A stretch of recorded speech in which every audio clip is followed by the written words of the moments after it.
I have my interviewees. Maybe you can introduce yourself. Yeah, so I'm Anthony and I'm a political enthusiast. My name is Dave Kere, a lifetime member of the Azimio.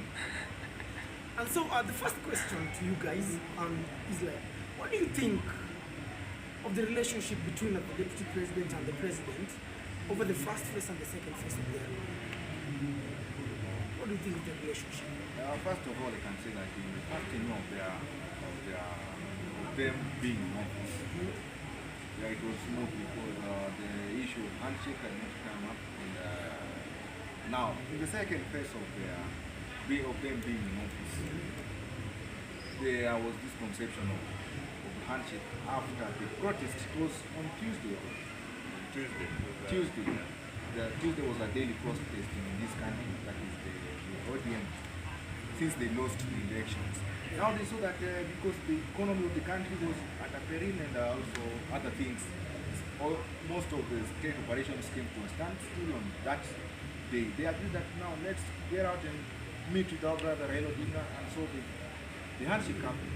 So for me, I think that in the first 5 years, Uhuru and Ruto had an agenda. The main agenda was, and in quotes, just quote me this, Uhuru and Ruto were in Hague. All of them were ICC convicts. So they had to join hands to fight out first this ICC stuff. You know, when this thing ended, these people came together because of what was ICC. So they had to separate, because the only thing that brought them together is not Kenya, ICC. Second term, handshake happened. Uhuru does it like Ruto was not his friend. I blame Uhuru, I blame Ruto. All of them were wrong. And yes. You know, there have been claims that the deputy president claims that during the second phase of the ruling, he did not have any power. And this is where my second question is going to be based. You know, propaganda left, right, and center. So the propaganda of their issues and pointing fingers, according to you, do you find these claims true? You know, pointing fingers, one is saying, you know, you alinifanyia hivi, and the other one is saying, you know, I don't have any power. According to you, is this true?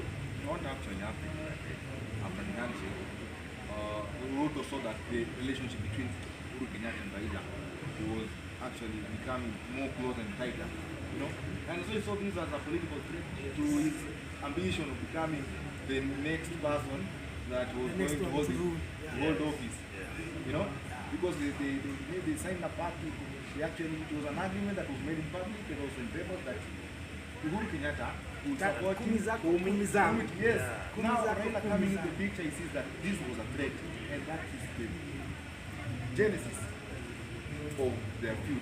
Yes, imagine singing Tano Tena for somebody. I remember this song, Uhuru, Ruto, Tano Tena, Ruto singing it, and all this to go Dani. Then handshake. How will you feel?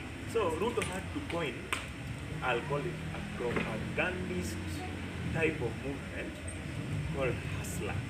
Yes, I have nothing against the hustler narrative. He had to coin it and come up with it. There are things bottom up, and he even claims how he's going to use it to help. It's been used in America, and he wants to use it in Kenya. But believe you me, America is a high, upper income economy, first class, first world country in the world. Kenya, lower middle income. Yeah, so a lower middle income economy, bottom up, doesn't work out. So that's why this guy had to call in propaganda to save his political bid. Raila is a president. And the third question is based on the president. So the president, Honorable Uhuru Muigai Kenyatta, decided to support his former opposition rival, Raila Odinga. And according to you, this is a move that is coined, as you just said, is coined as a betrayal to his deputy president. What do you think of that? You know, in politics, politics is all about betrayal. I think another definition, when you're giving the additional definition of politics, I think something that should have been included is that it also entails betrayal. So, you should not take it so personal that this person has betrayed. Maybe he just found another point of view of everything else. The picture, it's a wider picture. So there are a lot of views that you can actually view these things. So in Uhuru supporting Raila, I think that we saw that maybe Raila's agenda for this country was better. And maybe this guy, his ideas were introduced, Kenya may be at a better place. Yeah, that's a fact. So he did his evaluation, and he came to the conclusion that Raila is my preferred candidate. And I also believe were it not for handshake, things would have not been good for Kenya. Because you remember there were calls for seceding out of Kenya. I remember Raila and his team, there was a person called David Lee. David Lee had drawn a Kenya in which there was the Central Republic of Kenya, where Central and Rivalry were carved out as another part of this country. And there was the other part of Kenya where you get Nyanza from northeastern going down Nyanza, Narok areas to coast. The other one was the People's Republic. So you see, Kenya was already getting divided, and they had to handshake. And the political betrayal, Uhuru supporting Raila, when handshake happened, we knew where Uhuru's allegiance was going. Many people say it like this person supporting Uhuru. Aden Duale said that Uhuru will just come back to support him. You see what happened? Uhuru said, I will choose someone who will shock you. Politics is politics.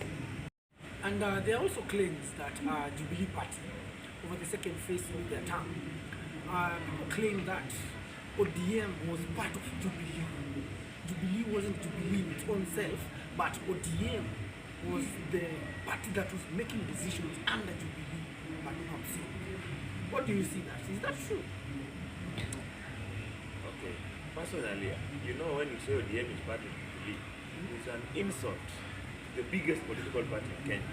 This is why I say it's the biggest. You know, ODM is the only party you find it Wajir everywhere, but you get Jubilee was only in Central, then you had URP in. You see, there were two parties.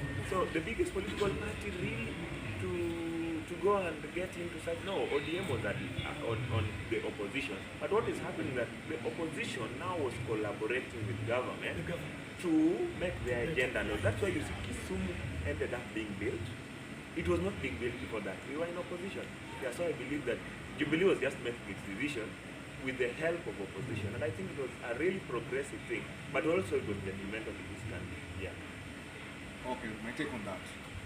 Saying that Jubilee is part of ODM, I don't think that is something that it can't be a point of even arguing. You know, Jubilee is a party, it's an independent political party doing its things. It has its debate in politics, with even in terms of elections and everything. And after the handshake happened, we see these two former foes coming together and working for the common good of the Mwananchi. You know, that was the main aim of these two political parties, actually not coming together, but working together. Forming a pact of sorts. Yeah. Thank you, and thank you for coming to interview. Keep it locked.